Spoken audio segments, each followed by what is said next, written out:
voisin, tu vas te reposer. Non, repose-toi, repose-toi. Mais, mon ami, je veux te dire une chose. Je veux te dire une chose. Il y a une différence entre le repos et les vacances. Le repos, c'est un concept de Dieu. Dieu a créé la terre et les cieux. Il a fait tout ça en 6 jours, par la grâce de Dieu. Il t'a créé, toi et moi, en 6 jours. Et le 7e jour, il s'est reposé de ses œuvres. Amen. Amen. Mais quand tu regardes la notion du repos de Dieu, il a travaillé avant pendant 6 jours. Il s'est battu pendant 6 jours. Il a œuvré pendant 6 jours. Bon, toi, tu as fait quoi cette année? Tu as investi dans quelle âme? Tu as investi dans quelle âme? Je parle bien des œuvres de Dieu. Je parle des œuvres de Dieu. Je parle du ministère. Je parle de quelqu'un que tu as encouragé cette année. Je parle de quelqu'un avec qui tu as prié cette année. Et ton repos doit être proportionnel à ce que tu as investi. Donc si tu as investi peu, ton repos doit être... Je sais qu'il y a quelqu'un qui me regarde du coin de l'œil, on me dit, oh, il veut m'intimider. Tu ne vas pas m'intimider au nom de Jésus. Aujourd'hui, je suis venu te parler. Le repos est bon pour celui qui paye le prix. Pour celui qui paye le prix, le repos est bon. Maintenant, il y a l'autre face de la pièce. Du moins, l'autre face. Je ne dis pas de la même pièce. Mais l'autre face, celle des hommes. La conception des hommes. Vacances égale arrêt total de prière. Vacances égale arrêt total de relation avec Dieu. Vacances égale arrêt total de communion fraternelle. Vacances égale arrêt total de méditation de la parole. Tu as raison de dire mais. Tu as raison de dire mais. Parce qu'il y a des habitudes qui vont s'arrêter cette année au nom de Jésus. Alors, tu vois là, j'ai ramené tout, pas tout, une partie de mes livres. Une partie de mes livres. Parce que le repos, ce n'est pas de rien faire. Et moi, je regarde mes collègues. Moi, je regarde mes collègues et je me dis, des fois, les gens du monde ont plus de sagesse que nous, les enfants de Dieu. Amen. Tu vas voir, avant les vacances, ils vont te déranger pour savoir, t'as pas un livre que je peux lire sur la plage? T'as pas un documentaire que je peux suivre? Mais toi, quand tu vas en vacances, dans ta valise, il y a un bikini. Dans ta valise, il y a bouteille d'alcool là. Dans ta valise, il y a des choses compliquées. Même ta Bible n'a pas de place dans ta valise. Tu préfères ramener plusieurs vêtements que de ramener la parole de Dieu. Ça, c'est fait. Non, moi, je dis qu'il y a des habitudes qui vont s'arrêter cette année au nom de Dieu. Alors, je viens avec ces livres. Pourquoi? Parce que là, tu as eu la grâce. Nous avons eu la grâce. Les pères ont rédigé, ont pris le temps, ils ont payé un prix pour rédiger des sagesses, mais vraiment, les gars, je ne sais pas pour toi, je ne sais pas, mais il y a des trésors dedans dont tu as besoin. On va en parler. On va prendre le temps d'en parler. Je prie au nom de Jésus que tu ne sois pas de ceux-là qui arrêtent toute activité spirituelle pendant tes vacances. Mais au contraire, je prie que tu sois de ceux qui vont prendre le temps de retourner aux premiers amours. Amen. Prendre le temps de méditer, prendre le temps de contempler Dieu, prendre le temps de passer du temps avec lui, bien que ce soit en vacances. Amen. Amen. Alors, le problème de ceux qui arrêtent toute activité spirituelle, qu'est-ce qui se passe? En fait, la réalité, c'est que tu te mets un peu en danger. Tu te mets un peu en danger. Tu es comme quelqu'un, en fait, en réalité, qui monte dans un véhicule qui roule à 200 à l'heure, mais qui a oublié sa ceinture. Oui. Est-ce que ce sera la faute du fabricant de la voiture si accident vient et qu'on constate que ta mort est due au fait que tu n'as pas mis ta ceinture? Amen. Ephésiens 6, verset 15 nous dit quoi? Mettez vos chaussures à vos pieds. Mettez comme chaussures à vos pieds le zèle pour annoncer l'évangile de paix. Quand tu mets ces chaussures-là, ces chaussures sont une protection pour toi. Le zèle de garder cet évangile gravé, attaché à ton cœur, c'est une protection pour toi. Dieu a tout prévu. Dieu l'a tout prévu pour toi. Dieu, il a prévu qu'un jour tu allais te reposer. Et moi, je connais un homme dans la parole de Dieu qui, lorsqu'il s'est reposé, a commis une erreur terrible. David. Oui, David. David. Vraiment. Dieu le voulait sur le champ des batailles. David a décidé de se reposer. Est-ce que tes vacances, c'est toi qui as décidé ou c'est Dieu qui t'envoie? Question. Non, question. Question. La destination que tu as choisie pour tes vacances, est-ce que c'est toi ou est-ce que c'est Dieu qui a décidé? C'est Dieu.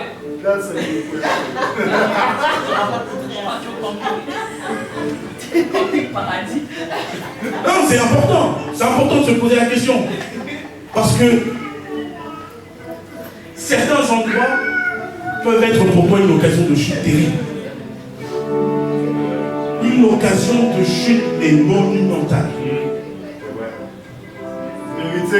Et c'est pour cela que tu dois avoir en tête et tu dois garder à cœur ces vacances pour moi ne seront pas le synonyme de rétrograde. Ces vacances ne seront pas pour moi le synonyme de légèreté. Elles ne seront pas le synonyme de quoi que ce soit qui ne plaise pas à Dieu. Amen. Amen. Le problème n'est pas d'être froid. Hein. Vous savez, quelqu'un qui est froid, c'est quelqu'un qui a rejeté la foi, tout simplement. Quelqu'un qui est froid dans sa foi, c'est quelqu'un qui a dit Seigneur Jésus, bye bye, ciao. J'ai d'autres choses à faire. Et ça, pour ça, Dieu n'a pas de problème. Parce que c'est une âme pour laquelle il va tout mettre en place pour aller la gagner encore à nouveau. Apocalypse 3,15 nous dit quoi? Je connais tes œuvres. Tu n'es ni froid ni chaud. Plus à Dieu que tu fusses froid ou chaud. Aussi, parce que tu es tiède, tu n'es ni froid ni chaud, je te fournirai de ma bouche. Que cette parole ne soit pas ton partage au nom de Jésus. Amen. Amen. Ici, Dieu met en évidence le fait d'être un pied dedans et un pied dehors. Tu vas en vacances, tu vas te retrouver peut-être dans un cercle d'amitié où ils ont l'habitude de boire, de fumer, ils ont l'habitude d'aller en boîte de nuit, ils ont l'habitude de faire toutes sortes de choses. Ça peut être même dans ta famille, ils ont l'habitude de faire toutes sortes de... Voilà, c'est compliqué. Et toi, tu te retrouves dans cet environnement, tu es un pied dedans, un pied dehors. Et tu dis non, moi je suis un enfant de Dieu, tout va bien. Et tu reviens, quand tu reviens de septembre, prier c'est compliqué, communion fraternelle c'est compliqué, aller à l'église c'est compliqué, et tu te poses la question encore de d'où ça vient. Ce ne sera pas ton partage au nom de Jésus. Regarde ton frère, je sens que quelqu'un a besoin d'être encouragé. Regarde le Jimmy, non, ce ne sera pas ton cas. Ce sera pas ton cas.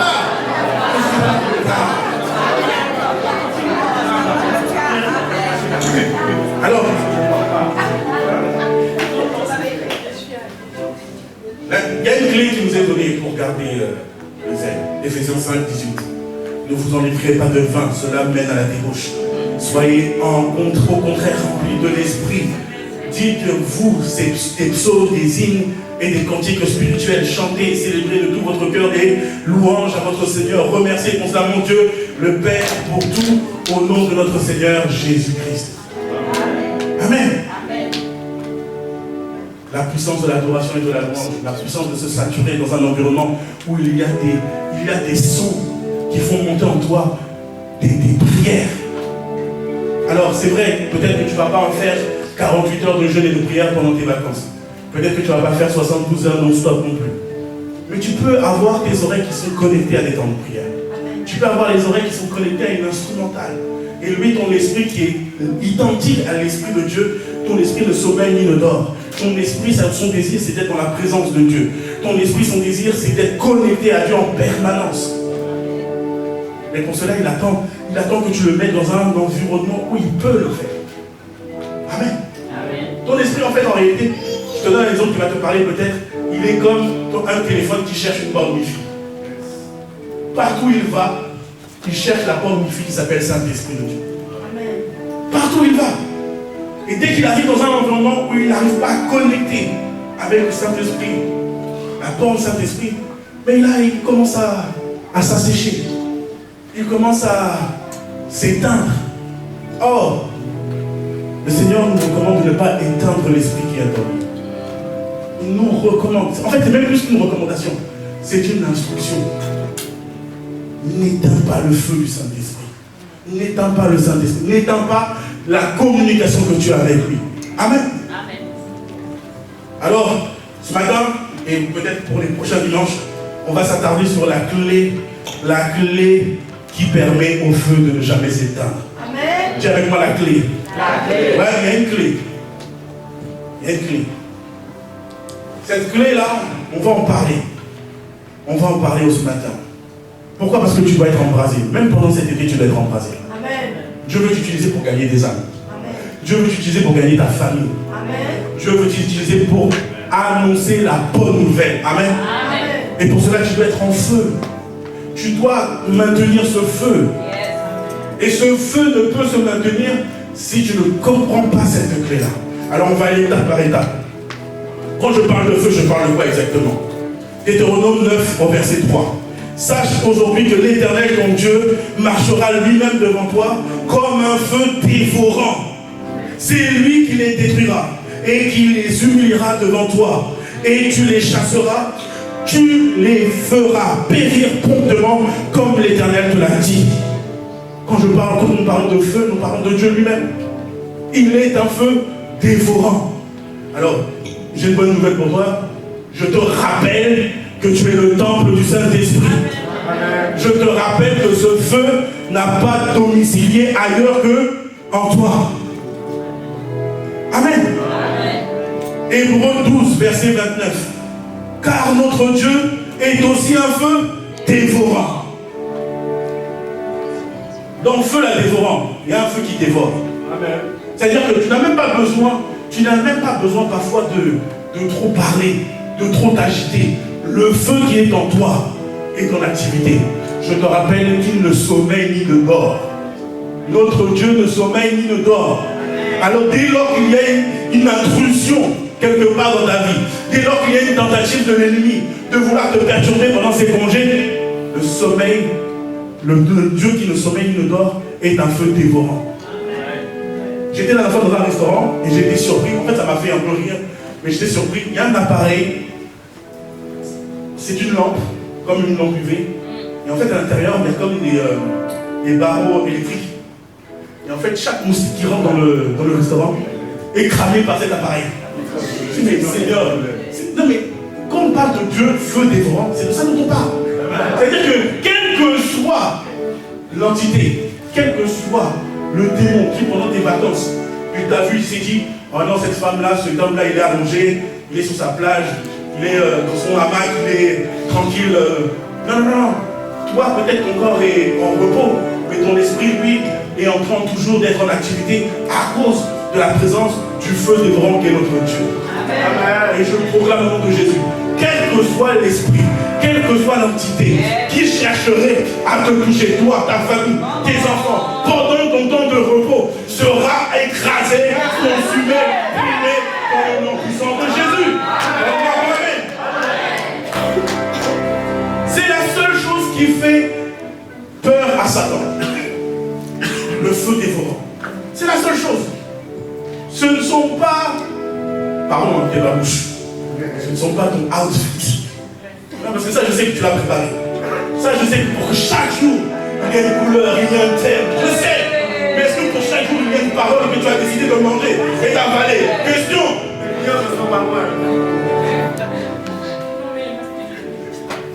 Ésaïe 66, 14 nous dit quoi? Vous le verrez, et votre cœur sera dans la joie. Et vos os répondront de la vigueur comme l'herbe. L'Éternel manifestera sa puissance envers ses serviteurs. Mais il fera sentir sa colère à ses ennemis. Car voici l'Éternel arrive dans un feu, et ses chars sont comme un tourbillon. Il convertit sa colère en un brasier, et ses menaces en flamme de feu. Est-ce que tu as conscience de ça? Est-ce que tu as conscience que notre Dieu est un Seigneur de guerre? Amen. Est-ce que tu as conscience que le but de sa vie, c'est de te protéger toi?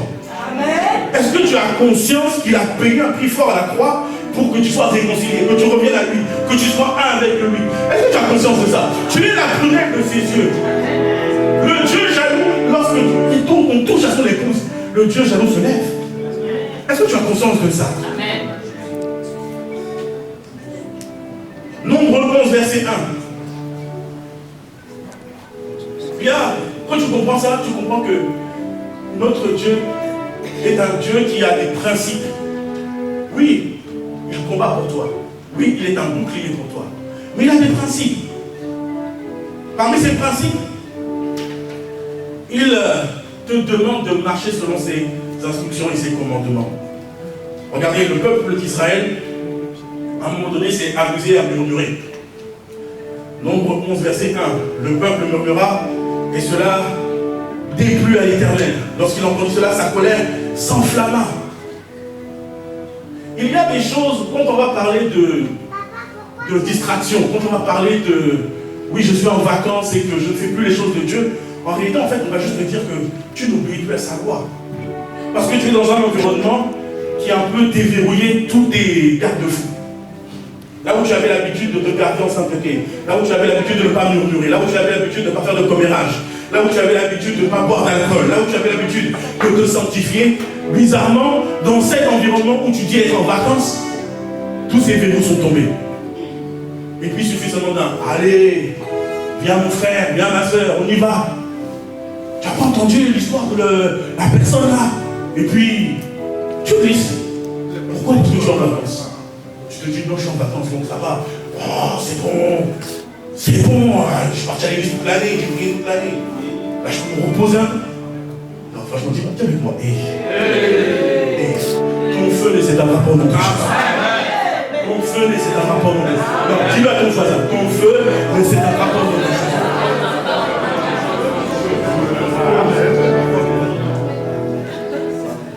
Vacances ou non, ton rôle est d'être une autorité spirituelle. Amen.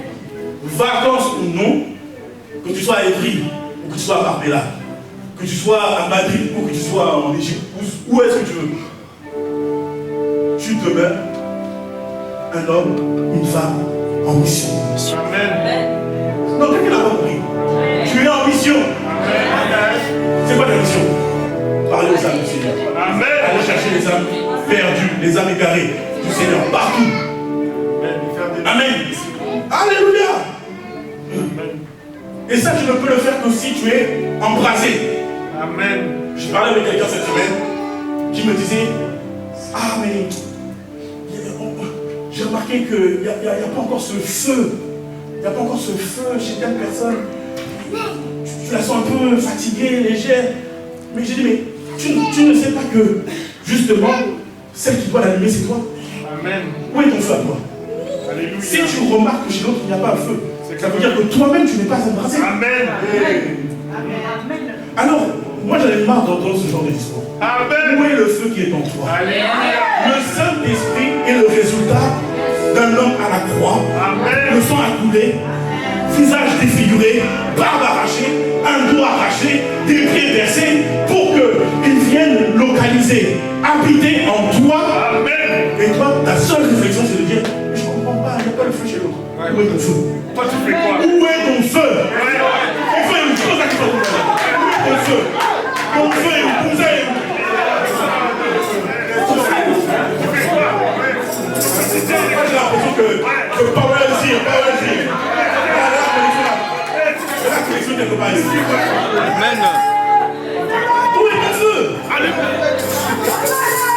Si tu es un feu dévorant, par conséquent, tu es un feu dévorant. Où est ton feu?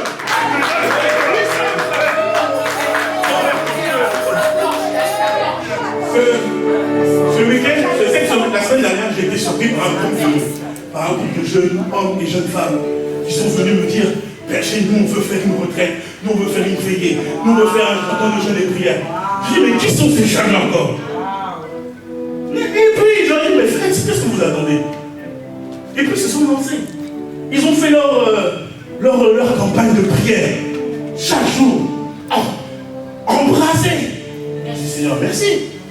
Et ils ont terminé par une veillée. J'ai assisté à la veillée. J'ai dit, mais Seigneur, il y a un feu quelque part. Amen. Il y a un feu quelque part. Mais beaucoup d'entre nous, je ne vous pas vu là-bas. C'est sûr, vous êtes mieux. La jeunesse est de 7 à 77 ans. Comment moi je suis là-bas et vous n'y êtes pas là-bas?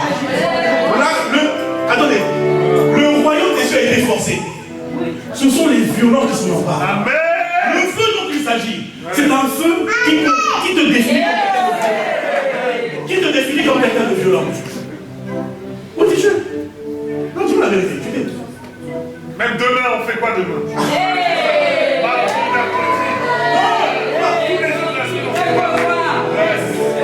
Le quotidien. Alléluia. Amen. Où est ton feu? Vous savez, dans cette parole d'Apocalypse 2:4, où Dieu dit, ce que j'ai contre toi, c'est que tu as oublié ton premier amour. La recommandation qu'il donne derrière, c'est quoi? Reviens à tes premières œuvres. Reviens à tes premières œuvres. Au début, tu étais bouillant. Au début, tu étais zélé. Où est passé ce zèle? Où est passé ce feu? Il est là.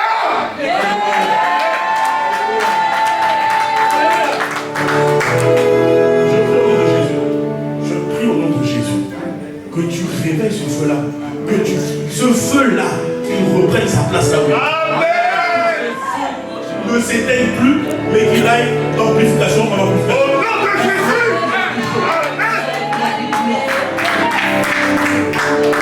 Amen. Amen. Amen. Psaume 104, verset 4. Il a fait des vents ses messagers, des flammes de feu ses serviteurs. Tu dois être cet homme, cette femme qui, à chaque moment, a un feu à l'intérieur de lui. Amen. Même si les gens te voient assis sur un transat, dès lors qu'ils te disent bonjour, ah, il ne fallait pas me dire bonjour. Ça va? Oh, Jésus t'aime. Alléluia. Ah, tu sais, non, j'ai une parole pour toi. J'ai une parole d'amour pour toi. Je te vois aujourd'hui, je ne sais pas si je vais te voir demain. Demain ne t'appartient pas. Mais aujourd'hui, c'est aujourd'hui. Jésus, as-tu reçu Jésus dans ta vie? Non, il faut que je te parle de quelqu'un. Il faut que je te témoigne mon histoire. Je rêve de ça ici avec vous, mon Dieu. Amen. Les hommes et les femmes ont brassé pour Dieu. Amen. Ce n'est pas, alors, je vais faire une parenthèse. Ce n'est pas la quantité de service que tu fais qui définit que tu es embrassé pour Dieu. Amen. Amen. Beaucoup sont dans l'action, beaucoup sont dans l'activité, mais très peu sont connectés au Saint-Esprit. C'est vrai. Je sais de quoi je parle. Moi, j'ai été un spécialiste de cela. J'ai été un spécialiste de l'activité, activité, alors que j'étais en train de m'éloigner, encore m'éloigner. Tu sers pour toi. C'est avantageux pour toi que tu sers. Tu donnes une occasion à Dieu de te tailler dans ton caractère. Oui, parce que là, tu vas aller au contact des autres frères et sœurs. Et comme on dit, le fer aiguise le fer. Amen. Lorsque le fer aiguise le fer, on va voir des comportements qui ne sont pas de Dieu en toi. Et les situations vont être là pour les révéler et pour que tu t'en détaches au nom de Jésus. C'est le partage. Mais ne dis pas à Dieu, j'ai prié en ton nom, j'ai guéri des malades en ton nom, j'ai servi le matin à 8h en ton nom à Évry. Il te dira, je ne te connais pas. Parce que ton cœur n'est pas embrasé pour lui. Ton cœur n'est pas bouillant pour lui. Je prie au nom de Jésus. Une génération d'hommes et de femmes. Oh Père, au nom de Jésus. Que ce soit là une génération d'hommes et de femmes qui, malgré qu'ils servent, sont toujours attachés à toi. Malgré qu'ils servent, sont toujours connectés à toi. Dans le nom puissant de Jésus. Tu dois parler.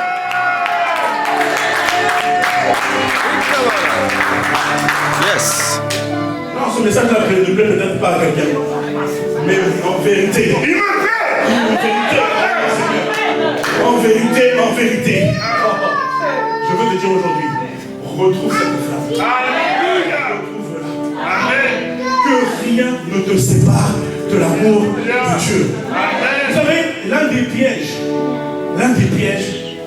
alors je ne dis pas les vacances, mais l'un des pièges en général, c'est quoi? C'est que lorsque tu as prié fortement pour une chose, tu as prié pour le travail, tu as prié pour le mariage, tu as prié pour un problème dans ta situation et Dieu a répondu favorablement. Il se passe que tu fais de cette bénédiction une idole.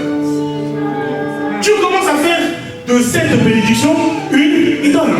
Ça veut dire que là où toi tu rencontrais tôt le matin le Seigneur, maintenant tu expliques à Dieu, non, je ne peux plus être là parce que je dois m'occuper de mon bébé, je dois m'occuper de mon entreprise, je dois m'occuper de mon épouse, de mon époux, je dois m'occuper de ceci, cela.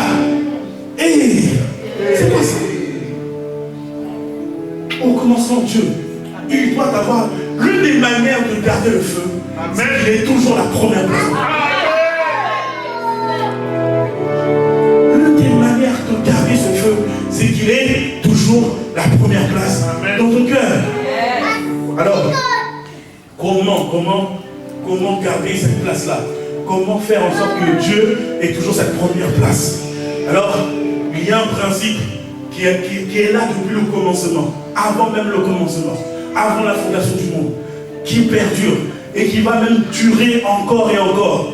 Ce principe s'appelle l'obéissance. Amen. Amen. Ce principe s'appelle comment? L'obéissance.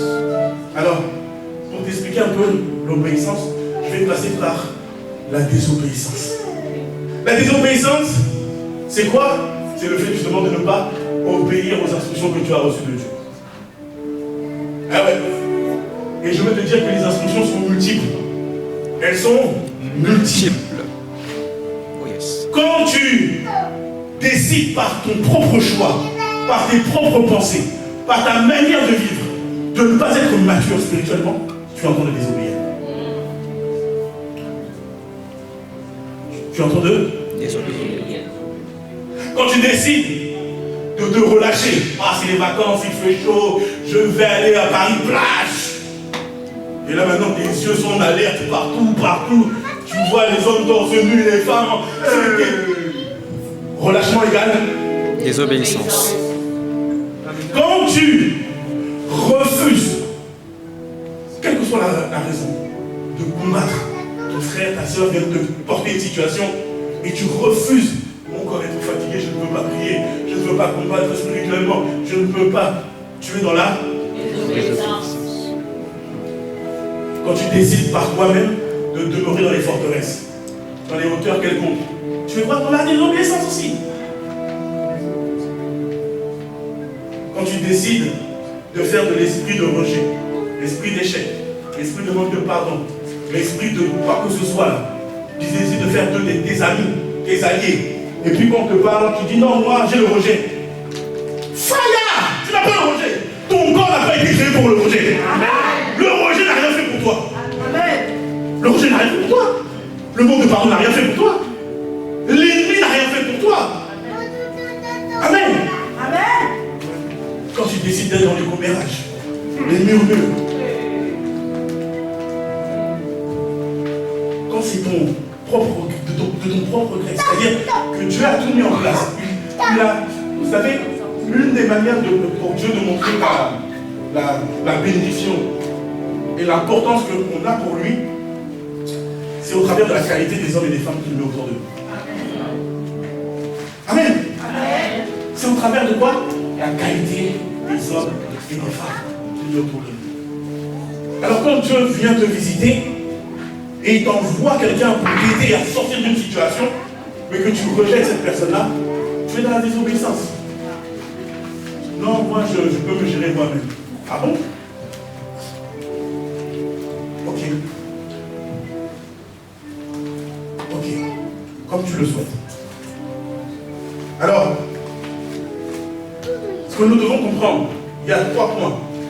Je vais les énumérer successivement, mais je pense que les prochaines fois, on va aller vraiment en profondeur dans ces points-là. Pourquoi l'obéissance est importante pour toi? Pourquoi l'obéissance est importante pour moi? Pour chacun de nous. Premièrement, parce que l'obéissance est la seule preuve d'amour que Dieu accepte de toi. C'est la seule preuve d'amour. Ce n'est pas parce que tu viens chanter à adorer ici. Ce n'est pas parce que tu sers Dieu dans les ministères. Ce n'est pas parce que même tu fais du bien aux autres que Dieu reconnaît ça comme un acte d'amour. Non. Dieu reconnaît seulement un seul acte d'amour, c'est l'obéissance. Amen. Jean 14, 21.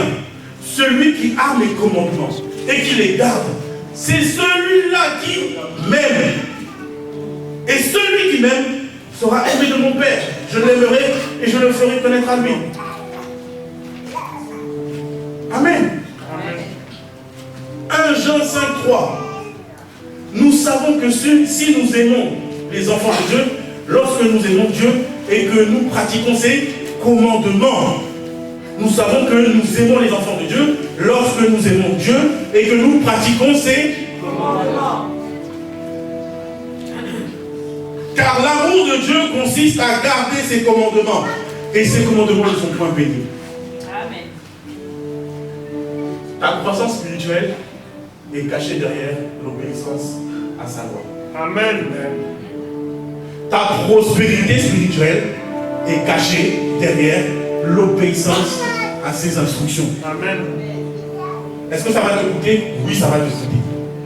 Jésus lui-même, à Gethsémani, alors qu'il savait qu'il devait emprunter le chemin de la croix, s'est retrouvé seul, sans disciples, sans apôtres autour de lui, sans personne, seul face à Dieu.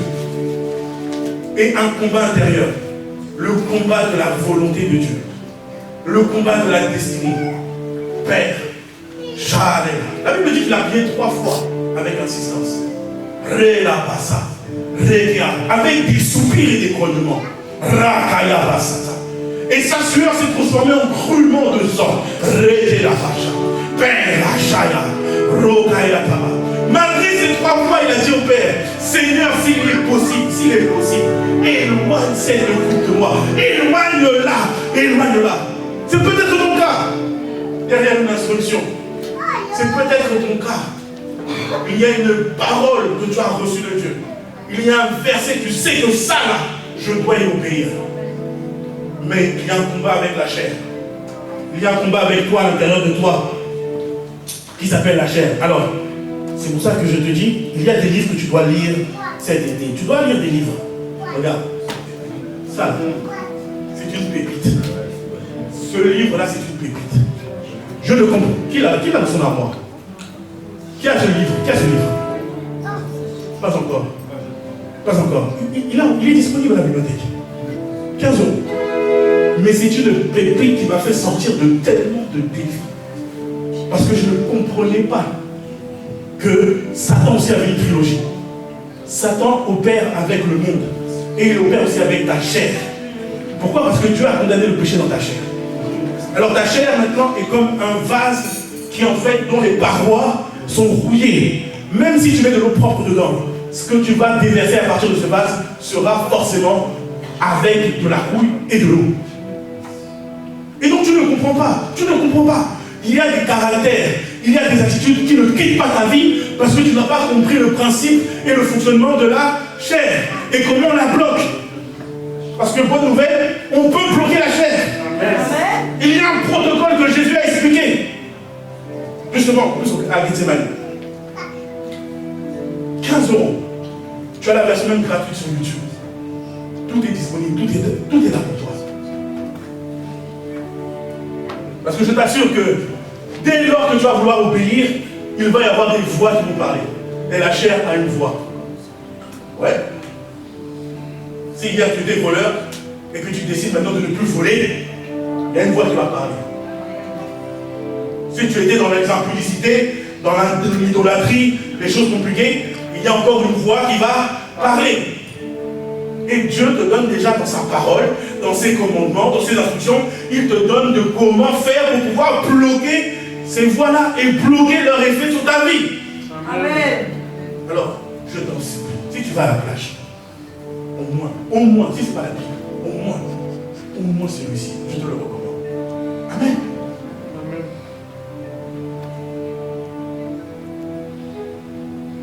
La désobéissance éteint le feu qui est en toi. Sache-le. Et il y a tellement de choses que l'ennemi veut faire pour t'emmener à désobéir à ses instructions. On est en guerre, les amis. On est en guerre. On ne cessera de le dire. Nous sommes en guerre. Spirituellement, on est en guerre. Si Dieu nous ouvrait les yeux spirituels, on pourrait voir là. Mais c'est terrible. Chaque seconde. Mais je prie au nom de Jésus et je bénis Dieu de ce qu'il est ton bouclier. Amen. Je bénis Dieu qu'il est ton refuge. Amen.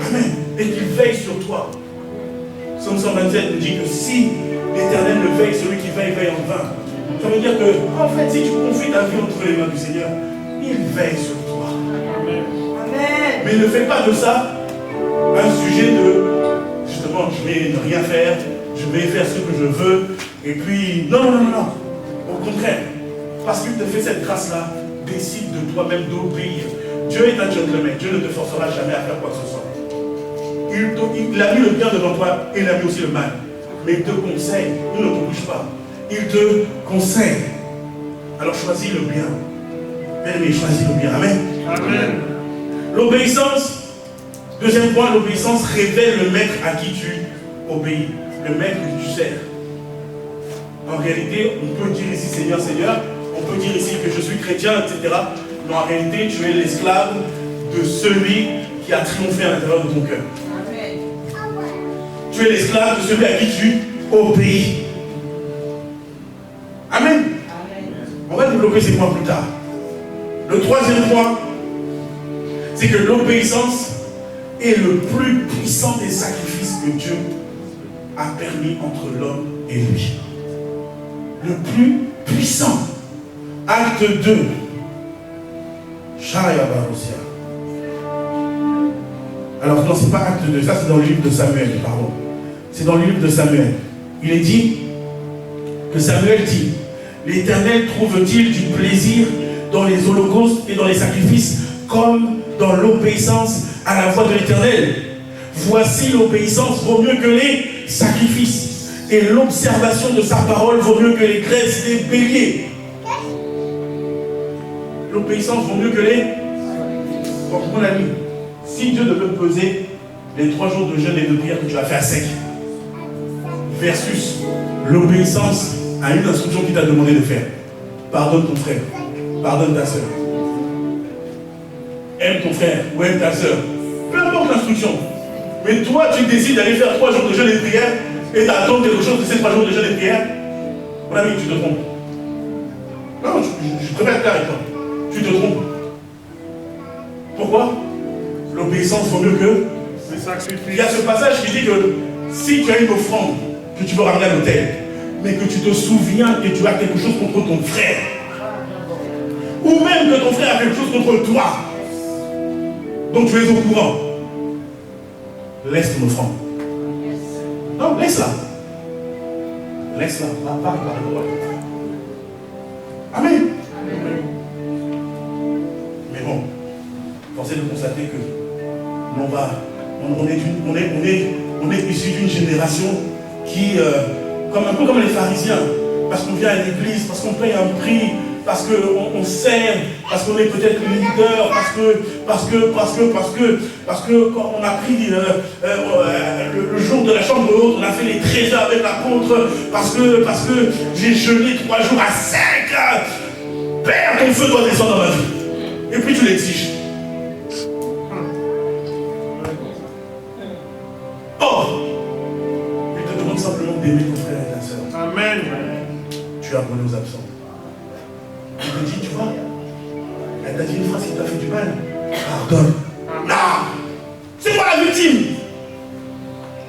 C'est moi la victime! Vous savez? Jésus a donné sa vie alors qu'il était, lui, la victime. Jésus a donné sa vie alors que lui était innocent. Et tel il est, tel il nous demande d'être. Amen. C'est justement parce que tu es la victime que tu dois aller demander pardon.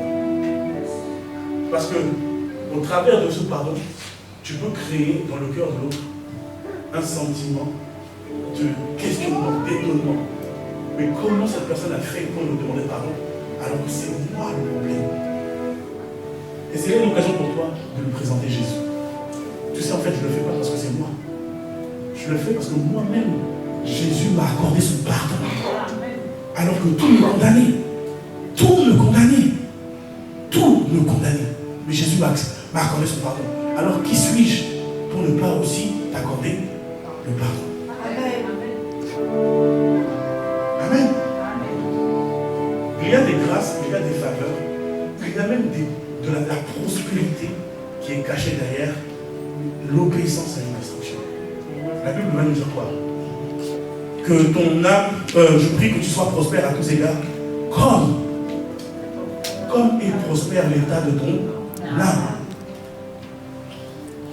Et l'état de ton âme dépend de l'obéissance que tu octroies à la parole de Dieu. Amen. Dis-le avec moi, je décide que le feu ne s'éteindra pas. Je décide, quoi qu'il en coûte, d'obéir à tes lois. Et Père, j'ai la volonté, mais pas la capacité. Ce matin, accorde-moi la capacité. Accorde-moi l'obéissance. Au nom de Jésus. Amen. Acclame Dieu.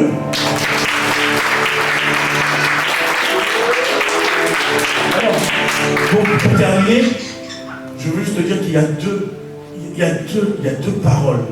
Il y a deux voies auxquelles tu dois obéir. Et c'est ce que ce passage nous donne comme éclaircissement. Il y a la voix de Dieu. Il dit que l'obéissance comme l'obéissance, trouve-t-il du plaisir, l'Éternel trouve-t-il du plaisir dans les holocaustes et dans les sacrifices comme dans l'obéissance à la voix de l'Éternel. Donc il y a la voix de l'Éternel. C'est cette voix-là qui te parle tout le temps. Tu as des voix qui montent à l'intérieur de toi, mais parmi ces voix, il y a une voix qui est la voix du Saint-Esprit. La Bible déclare que sans cesse l'Esprit de Dieu témoigne à notre esprit que nous sommes enfants de Dieu. Cette voix-là te parle. Elle est d'une forte conviction. Elle est une instruction qui te dit non, prends ce chemin. Va parler à telle personne. Va à gauche, va à droite. Peu importe l'instruction qu'elle te donne, cette voix-là, c'est la voix de l'Éternel. Je prie au nom de Jésus que dans cette saison, tu puisses discerner cette voix. Que tes oreilles spirituelles qui étaient bouchées jusqu'alors, Père, puissent être débouchées au nom de Jésus. Mais que tu puisses discerner dans ton environnement quelle est la volonté de Dieu. Quel est le chemin que je dois prendre dans le nom puissant de Jésus. Dis-moi Amen. Et ensuite, il va dire, voici l'obéissance vaut mieux que les sacrifices et l'observation de sa parole vaut mieux que les graisses des beignets. Le deuxième aspect de la parole de Dieu, c'est la parole logos. Premier aspect, réma, révélation. Deuxième aspect, logos. La Bible. La Bible. Où sont vos Bibles? Où sont vos Bibles? Non, sérieusement les amis. Même les chantres, je ne vais pas vous lâcher. Où sont vos Bibles? Il est dit de la Bible que c'est l'épée de l'esprit. L'épée de l'esprit. Alors, j'ai du mal, vraiment. Dans la technologie, c'est bien. Non, dis moi c'est bien. C'est bien. Mais le papier, c'est mieux. Non, le papier, c'est mieux. Où est ta Bible? Non, qui l'a pas lu? Qui l'a pas lu? Ça coûte 5 € là-bas. À la bibliothèque, il y a 5 €. Si tu n'as pas, tu viens me voir. Je vais même investir sur toi. Amen. Amen. Tu dois avoir ta Bible.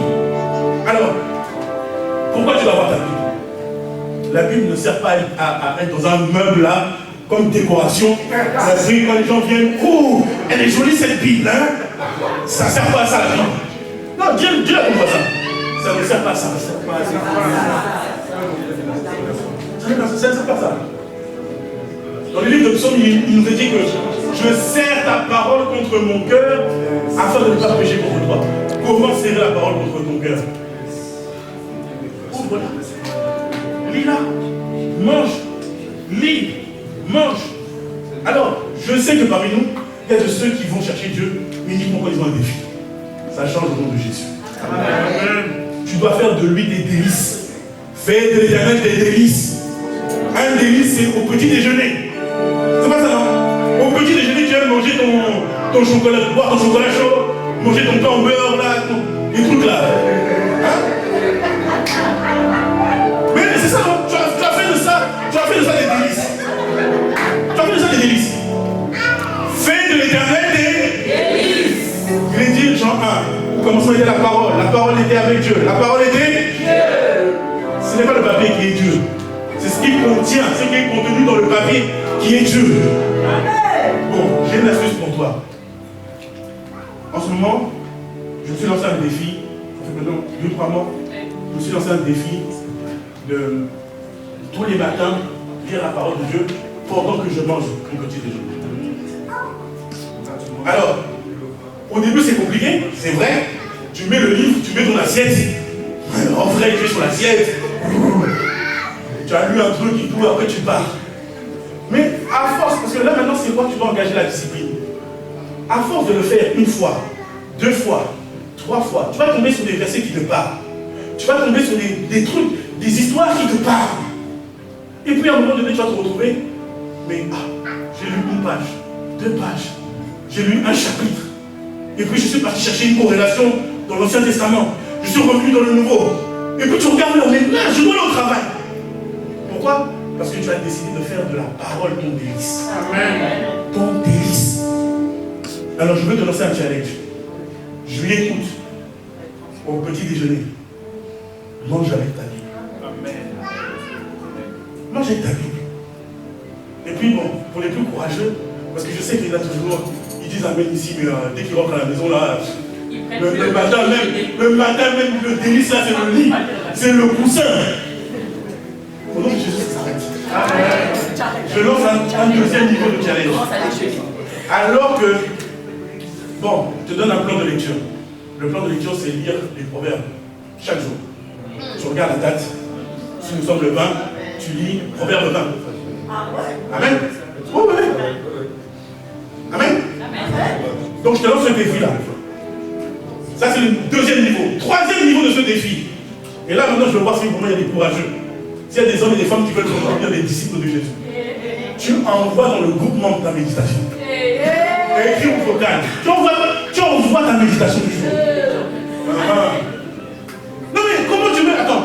Il n'y a que les femmes enceintes qui savent pourquoi elles doivent manger pour pouvoir allaiter.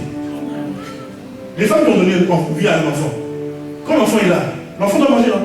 S'il dépend de sa tétée, elle va faire quoi? Elle va manger pour nourrir l'enfant. Bon, toi maintenant tu veux manger avec, pourquoi? Pour toi et toi seul. Pour toi, tes problèmes et toi-même. Hein, c'est ça? Non, tu dois manger pour nourrir quelqu'un d'autre. Tu dois nourrir quelqu'un d'autre. Tu dois nourrir quelqu'un d'autre. Non, regarde ton voisin, dis-lui. Tu dois nourrir quelqu'un d'autre. Tu as trop reçu. Tu as trop reçu. Tu as trop reçu. Qui est-ce que tu nourris avec ce que tu as reçu? Qui est-ce que tu encourages avec ce que tu as reçu? Qui est-ce que tu édifies avec ce que tu as reçu? Qui est-ce que tu relèves dans la prière avec ce que tu as reçu? Non mais dis-moi. C'est une question. Qui est-ce que tu encourages avec ce que tu as reçu? Ta vie est un livre de témoignages. Mais ces témoignages ne savent qu'à toi. Est-ce que c'est normal? Non. Pas normal. Là, c'est les seuls. Est-ce que c'est normal? C'est pas normal. Ça, normal.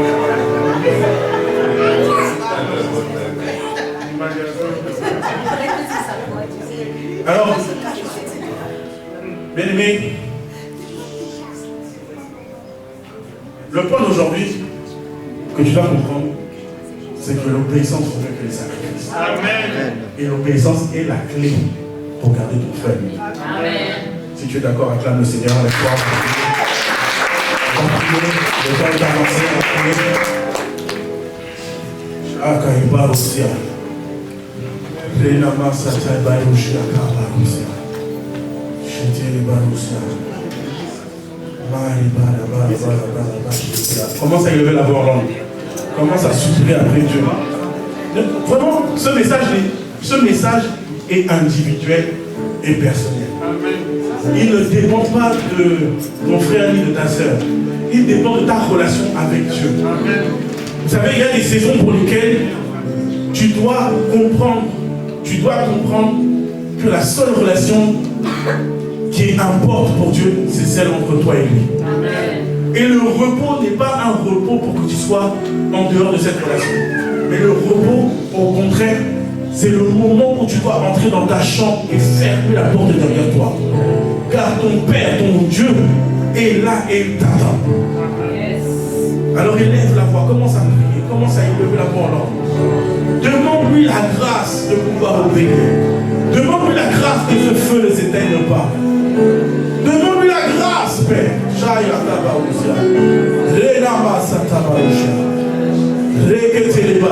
Père, au nom de Jésus, nous voulons ton feu. Nous voulons ton feu. Nous voulons ton feu. Ce feu qui ne s'éteint jamais. Ce feu qui nous garde embrasés. Qui nous garde scellés et bouillants pour tes affaires. Père, au nom de Jésus, fais grâce. Fais-nous grâce. Fais-nous grâce dans cette saison. Et particulièrement alors que nous préparons nos départs en congé. Seigneur Père, ne permets pas au milieu de nous, ne permets pas dans nos vies que nous soyons de ceux qui vont devenir dans l'obéissance, qui est la clé, qui emmène nos vies sur l'autel et qui emmène, Père, nos vies à être l'outil par lequel le feu reste permanent sur l'autel. Père, au nom de Jésus, emmène-nous dans cette dimension. Emmène-nous à demeurer dans cette dimension. Emmène-nous à obéir à tes instructions. Emmène-nous à Chatabarocha. Oh, Baraba Satalaba. Ne fais pas de nous faire des suppliants. Des incrédules, des hypocrites, des hommes et des femmes qui écoutent ta parole. Les pères, qui ne que faire de tes instructions. Papa, je t'en supplie, dans cette saison, accorde-nous la grâce, accorde-nous la grâce, accorde-nous la grâce d'obéir à tes voix, d'obéir à ta parole, accorde-nous la grâce, quel que soit ce que tu nous demanderas de faire, si c'est de prendre un temps de retrait, si c'est de prier, si c'est de prier pour quelqu'un, si c'est de soutenir, si c'est de faire, quoi qu'il en soit, quel que